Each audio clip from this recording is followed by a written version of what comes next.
So, Ephraim, to pasture land. Pasture implies feeding. Ephraim is feeding from two pasture lands, and it's hiding the source of its power. It's hiding the source of its sin, as with a stone. Ephraim itself is now even the stone of Israel that seeks to hide the source of the abysmal waters. And at the same time, it uses the very symbolism of the great stone, the great pyramid of Giza, in their great seal to explain the other stone in which they are now symbolizing themselves with, which is hiding this spiritual holding place, this spiritual abyss in which these spirit beings are bound in these abysmal waters below. And the waters is so much symbolism that in order just to keep it on point and on track, I just want you to see that this is the great seal of Ephraim, once again displaying that seal, the very source of its power. But like I said, it's two locations. One's a material, the other's the spirit.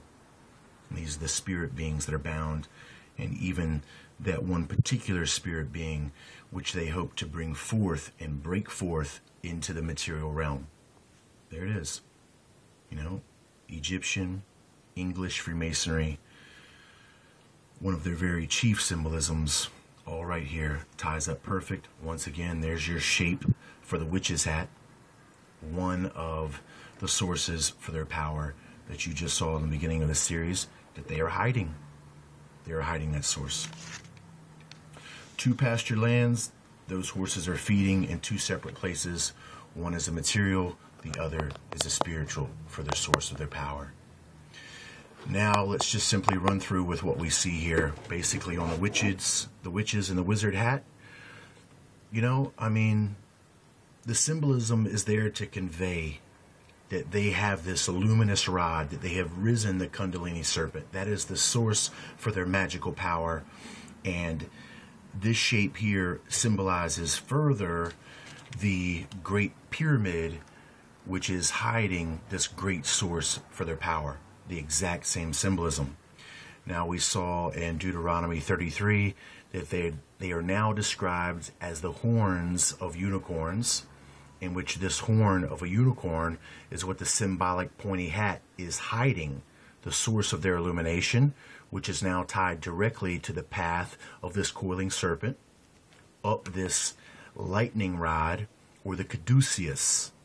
And that is going to be the very same rod that we saw being displayed as the phallus of this wisdom god, Baphomet. But notice that it is two serpents, which further signify the very same two serpents that Ephraim is supposed to bring, the very same feeding from the two pasture lands. One is the serpent tribe of Dan, that great illuminated race, and the other is the very serpent himself, that fallen prince. And as you can see, we can connect this further to Isaiah chapter 27, verse 1, that describes this very piercing serpent, the very same piercing serpent, which is the last chakra, the rising of the Kundalini, which pierces through the top of the head when one achieves illumination. So now you can see the fit of the witch's hat, which is hiding the source of Ephraim's power. Once it is flipped upside down, it turns perfectly into this birth womb, in which this piercing is the thing that births into this womb, births into this world, to bring about the supposed woman in travail scripture, which now you see this represents even the very phallus, like you saw it on Baphomet, entering into the womb canal, birthing itself into this material world, which now is all this supposed labor pains.